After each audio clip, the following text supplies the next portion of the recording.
Equador. Triunfo no primeiro turno permite a Luísa Gonzalez repetir vitórias de Rafael Correa. Votação de primeiro turno no último domingo, dia 9, foi a terceira maior da Revolução Cidadã em 16 anos. Luísa Gonzalez ficou atrás apenas de Correa, que em 2009 e 2013 venceu a presidência. Esse texto é da redação da Comunicação e conta pra gente aí, Gui, o que tem de mais importante nesse texto, antes da gente chamar a Vanessa, que já tá aqui no backstage, para comentar também. Lembrando que a Diálogos do Sul fez uma cobertura aí das eleições. Sim, a gente traz aí os dados, né? A redação da Comunicação traz os dados em relação ao primeiro turno, né? Então, a gente tem ali o seguinte cenário. A grande mídia, né, aliada ao Noboa, estava dizendo que ele seria eleito já no primeiro turno. E aí, quando, né, a Revolução Cidadã resolve esperar, fala, não, pera, vamos esperar a contagem, né, do órgão oficial eleitoral do Equador, e aí, no final das contas, acabou que a diferença entre eles foi muito pequena, de 0,17%, 0,17%, não chega a 1%, segundo os dados mais recentes. Então, a Luísa com 43,99% e o Noboa com 44,17%. Então, isso frustrou aí essas pesquisas de boca de urna, né? E colocou aí a Luísa Gonzalez com a terceira maior votação desde 2009, né, para um primeiro turno, para o Revolução Cidadã. Isso quer dizer o quê? Além de Rafael Correa em 2009 e 2013, a Luísa Gonzalez teve a maior votação para primeiro turno. Então, isso coloca ela com grande chance, sim, de conseguir vencer o segundo turno no dia 13 de abril. Eu vou comentar apenas isso. A Vanessa já está entrando aqui para nos dar mais informações e para analisar esse cenário e ajudar a gente a entender o que esperar aí para essa corrida eleitoral até abril. Van, seja bem-vinda, a palavra é sua. Oi, gente, muito bom dia para todo mundo que nos acompanha aqui. Então, essa eleição do Equador foi muito, muito impactante, né? Em alguns canais, alguns lugares que eu falei, a gente estava muito pessimista para essa votação, porque tudo levava a crer que o Noboa realmente ia ganhar no primeiro turno, porque ele tinha o poder político, o poder econômico, ele tinha o domínio dos meios de comunicação e as pesquisas eleitorais apontando a vitória dele. Aí o Gui trouxe uma informação que era a informação mais atualizada no momento da publicação da matéria. Mas a apuração no Equador, como a urna é por voto, assim, é impresso, né? O voto impresso, como a urna não é urna eletrônica. Então, a votação é muito lenta, a apuração, né? E aí, hoje, dados de hoje, com 99,81% dos votos apurados. Gente, eles empataram. Empate. A diferença é de 16 mil votos apenas. 16 mil votos para o Noboa. O Noboa está mantendo a liderança da apuração durante todo o tempo. Então, neste momento, os dois têm 4 milhões e 500 mil votos. Aí, obviamente, é uma diferença de 16 mil para o Noboa. Então, eles empataram em 44,16%. Falta ainda 0,20%, né, de apuração. Pode mudar um pouquinho aí esse número ainda. Mas, assim, é inacreditável, de fato, a votação da Luísa Gonzalez. Como o Guilherme colocou, é a melhor votação aí desde 2013 do correísmo, ou seja, da esquerda equatoriana. Isso é muito interessante. E aí, outro dado muito interessante, muito bom para a esquerda equatoriana é que, até hoje, a gente imaginava que na Assembleia a composição ia ser favorável ao Noboa. Então, e ele comemorou isso no seu discurso, e seria a primeira vez em que a esquerda não teria o controle do Congresso. Só que isso não se confirmou. Então, os resultados que ainda...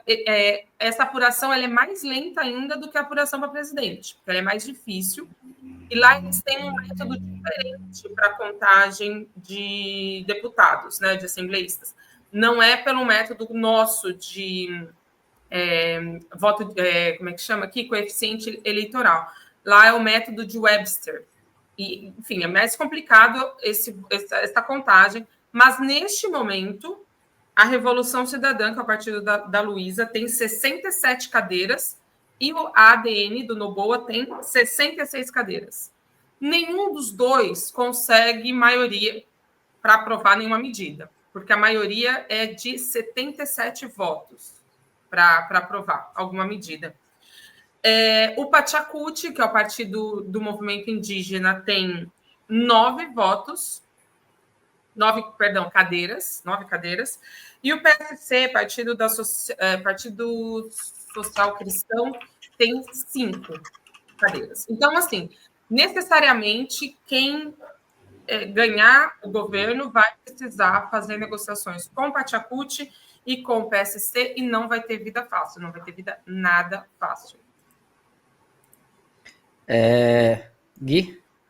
Então, eu ia comentar o seguinte, que um ponto importante é que a Luísa ela vem defendendo já desde antes do primeiro turno alianças, né? E aí ela declarou, sim, que ela vai procurar o partido... Qual o nome do partido indígena? Pachacuti. Pachacuti, eu não sabia pronunciar. Ela vai procurar uma aliança com esse partido, né, para defender o segundo turno. E também já tinha falado antes de fazer alianças também, na verdade, alianças, e pedir ajuda da indústria, inclusive, e de diversos setores da política, inclusive do centro-esquerda do Equador, para conseguir conquistar a presidência. Você acha, Van, que isso pode funcionar? Isso pode ser, de fato, uma forma? Com certeza, ela vai ter que compor e, assim, o que é importante a gente pensar é que o Correia, hoje, ele é bem perseguido no Equador, tanto que ele mora na Bélgica. O lawfare que foi feito aqui no Brasil contra o Lula, enfim, etc., e outras figuras, né, que foram perseguidas aqui no Brasil, no Equador é mais bem sucedido. Então, todas as figuras ligadas ao Rafael Correia, inclusive o próprio, estão no exílio. E nós vimos a invasão da embaixada no México, lembram? Para pegar o Jorge Glass, que está preso hoje em condições inadequadas, né? Nós tivemos o Ricardo Patinho, que era chanceler, hoje ele voltou para a política, mas é uma das poucas figuras ligadas aí ao Correia que conseguiu voltar e permanecer na política equatoriana. E aí, enfim, direto na resposta da pergunta. Ela tem um perfil, ou seja, ela é aliada, ela é fiel ao Correia, mas ela tem um perfil próprio.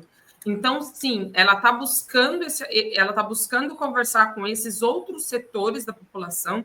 E aí, numa entrevista que ela deu, ela disse o seguinte, que vários empresários têm buscado ela, inclusive, para dizer, olha, eu votei no Lenin Moreno, né? Que não votei no Lenin Moreno, porque o Lenin Moreno era aliado, né, do Correia, e depois ele deu um golpe e virou de direita.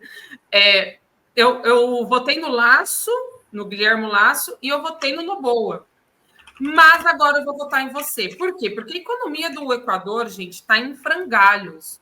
E não era assim durante o governo do Rafael Correia. Então, alguns dados apenas. O Equador exporta petróleo. É a principal força da economia, né? Recursos minerais, hidrocarbonetos, enfim. Essa é a primeira fonte de recursos do Equador. A segunda fonte é remessa de equatorianos vivendo no exterior. Entende? Assim, o nível de degradação da economia. Hoje, nós tivemos um dado que é bem chocante, deixa eu ver se eu encontro aqui, mas tem um aumento de 400% na violência do Equador entre 2016 e 2024. O Equador se tornou um corredor importante para o crime organizado, né, na rota da cocaína, e não era assim. E nós temos que 8 em cada 10 famílias do Equador recebem benefício social do governo. Esses são dados de 2023, podem ser mais hoje, né? 2/3 da população economicamente ativa está desempregada. Então, assim, como é que você é empresário num país cuja economia está destroçada, destruída? 1 em cada 3 menores de idade, né, cada 3 crianças praticamente, está desnutrido, e durante o governo Correia isso tinha sido superado, igual no Brasil.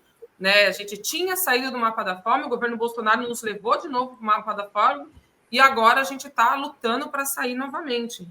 Então, assim, a realidade equatoriana ela é alarmante o que está acontecendo hoje. Então, nesse sentido, sim, a Luísa tem buscado negociar e conversas, mas o diálogo com o Pachacuti não vai ser fácil, porque o movimento indígena tem muito ressentimento, tem muita bronca da esquerda, né, dessa esquerda correísta. Então, durante o governo do Correia, foram aprovados projetos que o movimento indígena era contra, medidas que eles consideraram anti-indígenas, né? Então, assim, teve... E o Correia também comprou brigas com outros setores das minorias, né? Então, briga com mulheres, com a comunidade LGBTQIA+, etc. Então, tem muito ranço ainda do movimento Pachacuti, então vai ser muito difícil esse apoio. E aí, só para concluir, o que nos indica isso, nesse texto que vocês exibiram aí, é uma entrevista com o professor Juan Paz e Minho.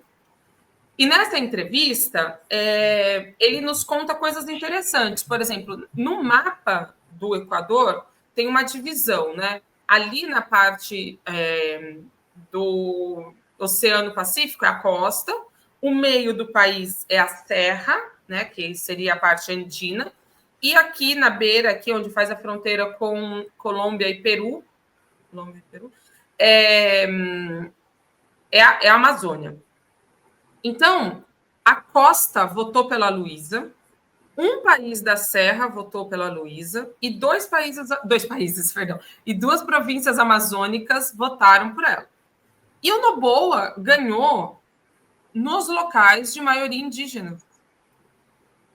Não significa necessariamente que os indígenas votaram majoritariamente por ele, porque não tem esse corte, né, para a gente. Mas estados onde tem maioria indígena, o Noboa ganhou. Então é muito difícil, é isso que eu estou dizendo. Assim, eu estou colocando esse dado para mostrar o quanto é difícil a composição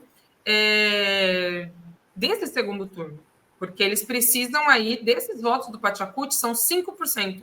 Então, um cenário, cara, de 16 mil votos não é nada. Assim, uma pessoa vai mudar a história do Equador.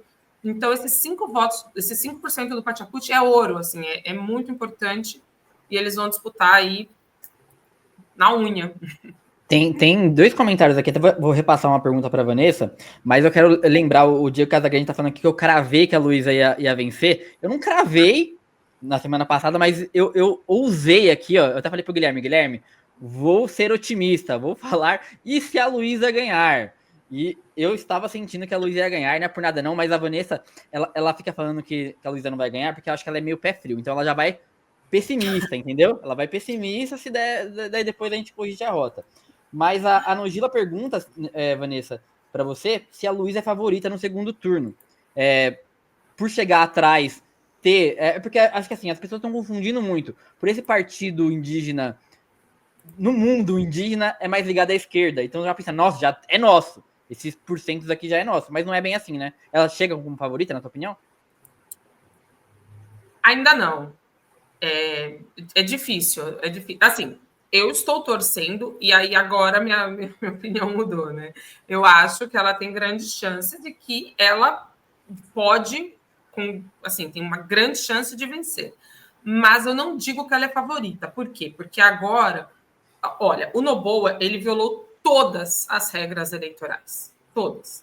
Ele utilizou dinheiro, assim, não declarado para fazer campanha, utilizou recursos do Estado para comprar votos.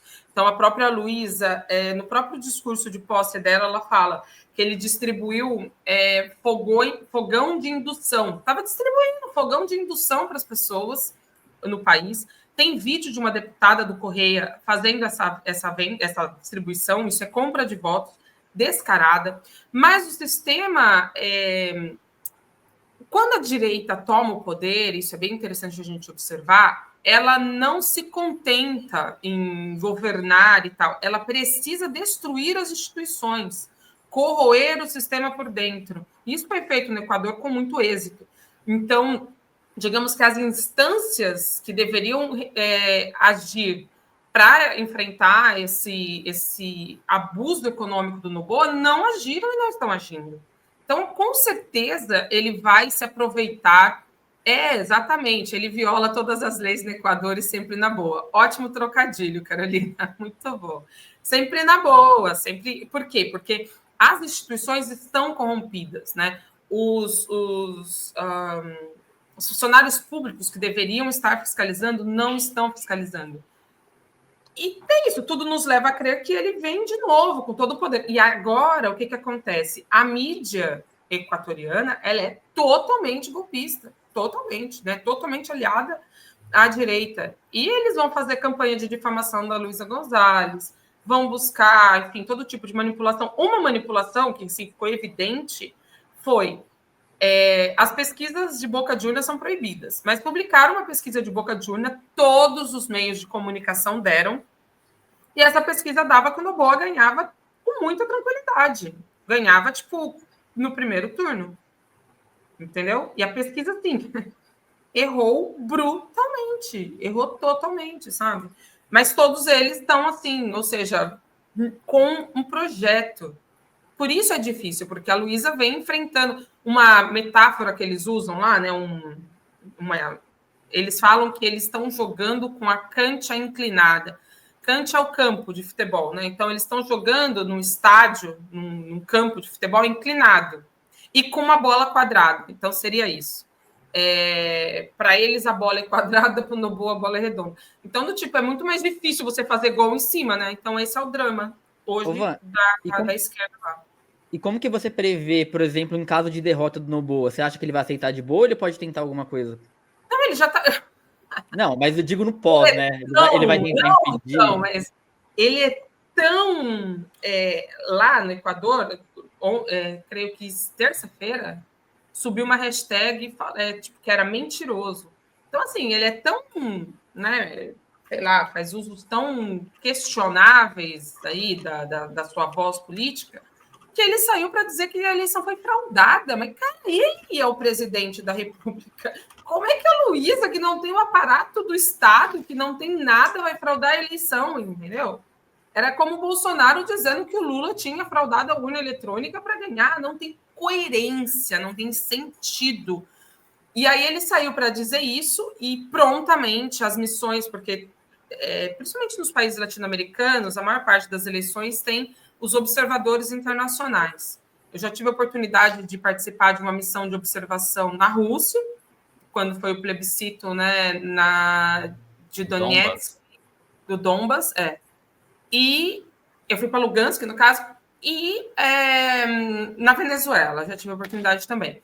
Então, assim, essas missões internacionais de observação, elas são muito sérias. Então, você conversa com muita gente, eles não te limitam. Claro, eles te levam em determinados lugares, mas lá você pode falar com as pessoas. E depois você tem um questionário e você preenche sem identificação, entendeu? Você coloca, tem um número lá, mas não é identificável, é só para controle. Então, assim, as missões da OEA, a missão da OEA e a missão, tinha uma outra missão lá, da União Europeia. As duas disseram, não teve nenhuma fraude, não teve nenhuma violação da eleição. Assim, eles identificaram alguns fatos, algumas coisas que precisam ser melhoradas, mas eles foram e desmentiram na boa. Tipo, não teve violação, não teve fraude, não teve. Então, assim, com certeza, porque, entende, ele já usou desse instrumento no primeiro turno, porque ele não ganhou no primeiro turno. Então, agora, num segundo turno, caso ele perca, ele vai fazer a grita que, enfim, todos os candidatos, né, de direita que perdem alegam fraude. E a esquerda, quando perde, reconhece, e muitas vezes é bem republicana, na maior parte das vezes é bem republicana, e passa o poder, entrega o poder, etc, né, de forma tranquila. Então, essa chincana, com certeza, ele vai tentar fazer caso